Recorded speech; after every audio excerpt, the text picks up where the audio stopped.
വർത്താനൊന്നും പറയണ്ട, വണ്ടിയിൽ എണ്ണ വീണിട്ടില്ല, അത്രേ ഉള്ളൂ. അപ്പൊ അത് ചോദിക്കേണ്ട ഒരു സാധാരണ ഒരു ഇന്ത്യൻ പൗരൻ എന്നുള്ള എന്റെ ഉത്തരവാദിത്വമാണ് ചോദിക്കേണ്ടത്. മനസ്സിലായോ? അതിന് അവരെന്റെ അടുത്ത് പറയുവാണ് അപ്പൊ ആ പിള്ളേർ പൈസ പോയില്ല. അവിടെ എന്റെ 500 രൂപയ്ക്ക് ഒരു വിലയില്ലേ? അവിടെ നിൽക്കുന്ന സ്റ്റാഫുകളോടും അതേപോലെ തന്നെ അവിടെ നിൽക്കുന്ന ഫ്രണ്ട് ഓഫീസിൽ നിൽക്കുന്ന ചേച്ചിയോടും ആൾക്കാരോടും മാന്യമായിട്ട് സംസാരിക്കാനും പെരുമാറാനും പറയണം. അത് നിങ്ങളുടെ സർവീസിനെ കൂടെ ബാധിക്കുന്ന ഒരു കാര്യമാണ്. നിങ്ങൾ വണ്ടി ഉപയോഗിക്കുന്ന ഒരാളാണെങ്കിൽ ഉറപ്പായിട്ട് നിങ്ങൾ ഇന്ന് ഈ ഒരു വീഡിയോ കാണണം. എനിക്കിന്നുണ്ടായ പോലൊരു അനുഭവം നിങ്ങൾക്ക് ആർക്കും ഉണ്ടാവാതിരിക്കട്ടെ. അതുകൊണ്ടാണ് ഞാൻ ഈ ഒരു കാര്യം നിങ്ങളിലേക്ക് ഷെയർ ചെയ്യുന്നത്.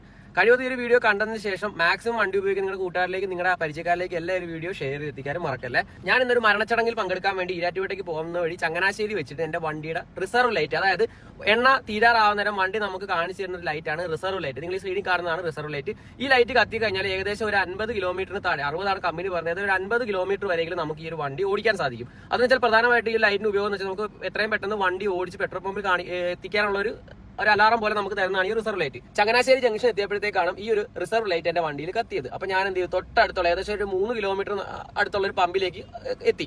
അവിടോട്ട് കയറി ഞാൻ 500 രൂപ ആമിയുടെ നിന്ന് മേടിച്ചു. കാരണം ഞാൻ ഗൂഗിൾ പേ ചെയ്യാൻ ഇറങ്ങി പോകണ്ടല്ലോ എന്ന് ഓർത്ത് ഞാൻ ഗ്ലാസ് തുറന്ന് ഒരു 500 രൂപ ഉണ്ടായിരുന്നു, അത് കൊടുത്തു. അവർ 500 രൂപയ്ക്ക് പെട്രോൾ അടിക്കാൻ പറഞ്ഞു. അങ്ങനെ ഒരു പെട്രോൾ അടിച്ചു എന്ന് പറഞ്ഞു, ഡോർ അടച്ചു. ഞങ്ങൾ വണ്ടി എടുത്ത് മുന്നോട്ട് പോയി ഞാൻ മീറ്ററിലോട്ട് ശ്രദ്ധിക്കാൻ നേരമാണ് ഇതിൽ റിസർവ് ലൈറ്റ് കെട്ടിട്ടില്ല. റിസർവ് ലൈറ്റ് കത്തി കഴിഞ്ഞാൽ ഞാനൊരു 100 രൂപയ്ക്ക് അടിച്ചാലും എന്ന് വെച്ചാൽ നമ്മൾ അധികം റിസർവ് ലൈറ്റ് അത് ഓടിക്കാറില്ല. ഒരു സ്വല്പം എണ്ണ വേണമല്ല റിസർവ് ലൈറ്റ് അപ്പം ഇടുന്നതാണ്. പക്ഷേ ഇതിന്റെ റിസർവ് ലൈറ്റ് കെട്ടില്ല. അപ്പോൾ അതുകൊണ്ട് തന്നെ ഞാൻ എന്ത് ചെയ്തു, കുറച്ച് ദൂരം കൂടി എന്തെങ്കിലും കംപ്ലൈന്റ് ആയിരിക്കുന്നത് ഒരു 5 കിലോമീറ്റർ മുന്നോട്ട് പോയിട്ട് ഇത് റിസർവ് ലൈറ്റ് കെടുന്നില്ല. ലാസ്റ്റ് ഞാൻ വണ്ടി സൈഡിൽ ഒതുക്കി വണ്ടി ഓഫ് ചെയ്തു, ഓണാക്കി നോക്കിയിട്ട് ഇത് കെടുന്നില്ല. അപ്പോൾ മനസ്സിലായി എണ്ണ വണ്ടിയിൽ വീണിട്ടില്ല എന്നുള്ള കാര്യം. ഞങ്ങൾ അപ്പം തന്നെ വണ്ടി വളച്ചു, നേരെ ആ ഒരു പമ്പിലേക്ക് ചെന്നു. പമ്പിൽ ചെന്ന് അവിടെ ചെന്ന് ഞങ്ങൾ പറഞ്ഞു ഇതേപോലെയാണ്, ഞങ്ങൾ 500 രൂപയ്ക്ക് ആ കൗണ്ടറിൽ നിന്ന് എണ്ണ അടിച്ചതാണ്. അവിടെ എണ്ണ അടിച്ചിട്ടുണ്ടായിരുന്നു, പക്ഷേ നമ്മുടെ വണ്ടിയിൽ എണ്ണ വീണിട്ടില്ല. അപ്പോൾ അതൊന്ന് ചെക്ക് ചെയ്യണമെന്ന് പറഞ്ഞു. ഞങ്ങൾ ആദ്യം എന്ത് ചെയ്തു, അവരകത്ത് കയറി CCTVയും കാര്യങ്ങളൊക്കെ ചെക്ക് ചെയ്തു. പ്രോപ്പറായിട്ട് വണ്ടി എണ്ണ അടിക്കുന്ന സമയത്ത് അത് ചെക്ക് ചെയ്യേണ്ടത് അത് അവരെ കാണിക്കേണ്ടതും അതേപോലെ അത് ചെക്ക് ചെയ്യേണ്ടതും നമ്മുടെ ഉത്തരവാദിത്തമാണ്. ഞാൻ ആ ഒരു മരണത്തിന്റെ ഒരു ആവശ്യത്തിന് പോകേണ്ടതായിട്ടുണ്ട്. ആ ഒരു ടെൻഷൻ ഇരുന്നുകൊണ്ട് തന്നെ ചെക്ക് ചെയ്യാൻ പറ്റിയില്ല എനിക്ക്. അതെന്റെ മിസ്റ്റേക്കാണ്, ഞാൻ സമ്മതിക്കുന്നു. ഞാൻ അപ്പോൾ തന്നെ എൻ്റെ ഒരു 500 രൂപ വേറെ ഉണ്ടായിരുന്നു. ആ 500 രൂപ കൊടുത്ത് ഒരു 500 രൂപയ്ക്ക് എണ്ണ അടിപ്പിച്ചു. ആ 500 രൂപയുടെ എണ്ണ അങ്ങോട്ട് അടിച്ച് അവർ ജസ്റ്റ് പ്രസ് ചെയ്ത് ഒരു 2 സെക്കൻഡ് കഴിഞ്ഞപ്പോഴത്തേക്ക് എൻ്റെ ഈ ഒരു റിസർവ് ലൈറ്റ് കെട്ടു. അപ്പോൾ എന്ത് മനസ്സിലായി, 500 രൂപയുടെ എണ്ണ നേരത്തെ അവർ അടിച്ചിട്ടില്ല, നമ്മുടെ വണ്ടിയിൽ എണ്ണ വീണിട്ടില്ല. ആ 500 രൂപയ്ക്ക് രണ്ടാമത് അടിച്ചപ്പോഴത്തേക്കും ആ വീണ സെക്കൻഡിൽ തന്നെ നമ്മുടെ ഇത് കെട്ടു. കാരണം നമ്മുടെ വണ്ടി അധികം ദൂരം ഓടിയില്ല. അവർ എണ്ണ അടിച്ചിട്ട് റിസർവ് ലൈറ്റ് കത്തിയിട്ട് അധികം നേരം ഓടിയിട്ടില്ല. അതുകൊണ്ട് തന്നെ നമ്മുടെ വണ്ടിയിൽ നേരത്തെ അവർ എണ്ണ അടിച്ചില്ല. ഞാൻ ഈ കാര്യം അവരോട് കാണിച്ചപ്പോഴത്തേക്ക് അതിന്റെ ഫ്രണ്ട് ഓഫീസിൽ ഒരു സ്ത്രീ നിൽപ്പുണ്ട്. അവർക്ക് ഈ വണ്ടിയെക്കുറിച്ച് ഒരു കാര്യം അറിയത്തില്ല. അവരെടുത്ത് വായിക്ക് എന്നോട് പറയാം നിങ്ങളുടെ വണ്ടി കംപ്ലൈന്റ് ആണെന്ന്. എടുത്ത് വായിക്ക് എന്നോട് പറയണം വണ്ടി കംപ്ലൈന്റ് ആണെന്ന്. ഞാൻ ആ കാര്യം അവിടുത്തെ മാനേജർ, ആ വ്യക്തി ഭയങ്കര മാന്യനായിട്ടുള്ള ഒരു വ്യക്തിയാണ്. പുള്ളിക്കാരനത് കണ്ടപ്പോൾ തന്നെ മനസ്സിലായി അതിൽ എണ്ണ അവർ അടിച്ചിട്ടില്ല, അല്ലെ എണ്ണ വീണിട്ടില്ല. അത് എന്റെ വണ്ടിയുടെ മിസ്റ്റേക്ക് അല്ല, ചിലപ്പോൾ അവിടുത്തെ മിഷന്റെ കംപ്ലൈന്റ് ആയിരിക്കും. അവിടുത്തെ വ്യക്തികൾ, ആ ഒരു വ്യക്തികളുടെ കുറ്റമാണെന്ന് ഒരിക്കലും ഞാൻ പറയത്തില്ല. ചിലപ്പോൾ ആ മിഷന്റെ കംപ്ലൈന്റ് ആവാം. അവർ 500 രൂപയ്ക്ക് അടിച്ചാണ്, പക്ഷേ അവർ എണ്ണ അതിനകത്ത് പ്രോപ്പറായിട്ട് ഡിസ്പെൻസ് ചെയ്യാത്തതുകൊണ്ടായിരിക്കാം സംഭവിച്ചത്. അവിടുത്തെ കാര്യം ആ ഒരു സെയിൽസ് അവിടുത്തെ മാനേജർ കൃത്യമായിട്ട് മനസ്സിലാക്കി അത് ആരുടെ മിസ്റ്റേക്ക് ആണെന്ന്. ഇത് പ്രോപ്പറായിട്ട് സൊല്യൂഷൻ, അതായത് 500 രൂപയ്ക്ക് അടിച്ചു, അവിടെ രണ്ടാമത് 500 രൂപയ്ക്ക് അടിച്ചത് അതിനുള്ള പൈസ ഞാൻ കൊടുത്തു, എനിക്ക് അതിനുള്ള എണ്ണയും കിട്ടി.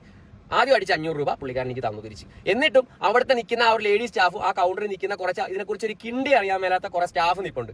പയ്യന്മാരല്ല, പ്രായമുള്ള ആൾക്കാരെ കുറിച്ച് പറഞ്ഞത്. അയാൾ അവിടെ അടുത്ത് നിൽപ്പുണ്ട്. അവൻ ചുമ്മാ എൻ്റെ അടുത്ത് കയറി ചൂടാവുക, നിങ്ങളുടെ വണ്ടി കംപ്ലൈന്റ് ആണ്, ഇവിടെ ആരും കള്ളത്തരൊന്നും കാണിക്കുന്നില്ല. എന്നിട്ട് അവിടുത്തെ ലേഡി സ്റ്റാഫ്, ആ ലേഡി സ്റ്റാഫ് എൻ്റെ അടുത്ത് വായിക്ക് പറയുക ഞങ്ങൾ കഷ്ടപ്പെടും, ആ പിള്ളേരെ അക്കൗണ്ടിൽ നിന്ന് പോയില്ല പൈസ എന്ന്. എന്തിനാ അങ്ങനെ പറയുന്നത്? ഞങ്ങളും കഷ്ടപ്പെട്ടുണ്ടാക്കുന്ന പൈസയാണ്.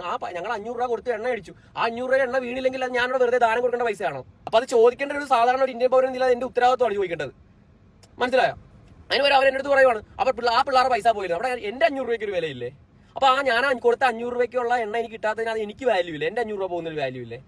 അത് കൃത്യമായിട്ട് മനസ്സിലാക്കി അവിടുത്തെ മാനേജർ എനിക്ക് നല്ലൊരു സൊല്യൂഷനാണ് തന്നത്. ആ ചേട്ടൻ ഈ വീഡിയോ കാണുന്നുണ്ടെങ്കിൽ ചേട്ടൻ ഒരു ബിഗ് സല്യൂട്ട്. പിന്നുള്ള കാര്യം ചേട്ടാ, അവിടെ നിൽക്കുന്ന സ്റ്റാഫുകളോടും അതേപോലെ തന്നെ അവിടെ നിൽക്കുന്ന ഫ്രണ്ട് ഓഫീസിൽ നിൽക്കുന്ന ചേച്ചിയോടും ആൾക്കാരോടും മാന്യമായിട്ട് സംസാരിക്കാനും പെരുമാറാനും പറയണം. അത് നിങ്ങളുടെ സർവീസിനെ കൂടെ ബാധിക്കുന്ന ഒരു കാര്യമാണ്. നിങ്ങൾ വണ്ടി ഉപയോഗിക്കുന്നവരാണ്, ഈ വീഡിയോ കണ്ടിരിക്കുന്ന ഓരോരുത്തരും വണ്ടി ഉപയോഗിക്കുന്നവരാണ്. നിങ്ങൾ ചെയ്യേണ്ട ഒരു കാര്യം, ഒരു പെട്രോൾ പമ്പിൽ എണ്ണ അടിക്കാൻ ചെന്ന് കഴിഞ്ഞാൽ അവിടുന്ന് കൃത്യമായിട്ടൊരു എമൗണ്ട് പറഞ്ഞ് എണ്ണ അടിക്കുന്നുണ്ടോ, അതിൽ അവിടെ ചെന്ന് നമ്മൾ നോക്കണം. അവരുടെ ആ ഒരു സ്ക്രീനിൽ നോക്കി ആ നമ്മൾ പറഞ്ഞ എമൗണ്ടിനാണോ അവർ എണ്ണ അടിക്കുന്നത് നമ്മൾ കൃത്യമായിട്ട് ചെക്ക് ചെയ്യുക. അതോടൊപ്പം തന്നെ ഇപ്പൊ 1000 രൂപയ്ക്കാണ് എണ്ണ അടിക്കുന്നെങ്കിൽ അതിനൊരു കൃത്യമായിട്ടൊരു സമയമുണ്ട്. ആ സമയത്തിനാണ് എണ്ണ കൃത്യമായിട്ട് അത് വീഴുന്നത്, ആ ടൈമിനുള്ളിൽ തന്നെയാണോ എണ്ണ വീഴുന്നുള്ള കാര്യങ്ങളെല്ലാം പ്രോപ്പറായിട്ട് നിങ്ങൾ ചെക്ക് ചെയ്യുക. ഇങ്ങനെ ഒരു അബദ്ധം എനിക്ക് പറ്റി, ഇനി നിങ്ങൾക്ക് ഉണ്ടാവരുത് എന്നുള്ള ഒറ്റ ഉദ്ദേശത്തിലാണ് ഞാൻ ഒരു കാര്യം നിങ്ങളിലേക്ക് ഷെയർ ചെയ്യുന്നത്. അതിൽ ആരെയും കുറ്റപ്പെടുത്തുന്ന കാര്യങ്ങളൊന്നുമല്ല. അബദ്ധങ്ങൾ ആർക്കും സംഭവിക്കാം. എന്റെ ഭാഗത്തുകൊണ്ട് മിസ്റ്റേക്ക് 100% ഉണ്ട്. കാരണം ഞാനത് ചെക്ക് ചെയ്തില്ല, മീറ്റർ ചെക്ക് ചെയ്യാഞ്ഞുകൊണ്ട് തന്നെ എന്റെ ഭാഗത്തുകൊണ്ട് മിസ്റ്റേക്ക്. അത് ചെക്ക് ചെയ്യണം പ്രോപ്പറായിട്ട്. നമ്മൾ പൈസ കൊടുത്തൊരു കാര്യം ചെയ്യുമ്പോൾ നമ്മൾ കൃത്യമായിട്ട് ആ മീറ്ററിൽ നോക്കി അത് ചെക്ക് ചെയ്യുക. നമ്മൾ പറഞ്ഞ എമൗണ്ടാണോ എണ്ണ അടിക്കുന്നുള്ള കാര്യം ചെക്ക് ചെയ്യുന്നത് എന്റെ മിസ്റ്റേക്കാണ്.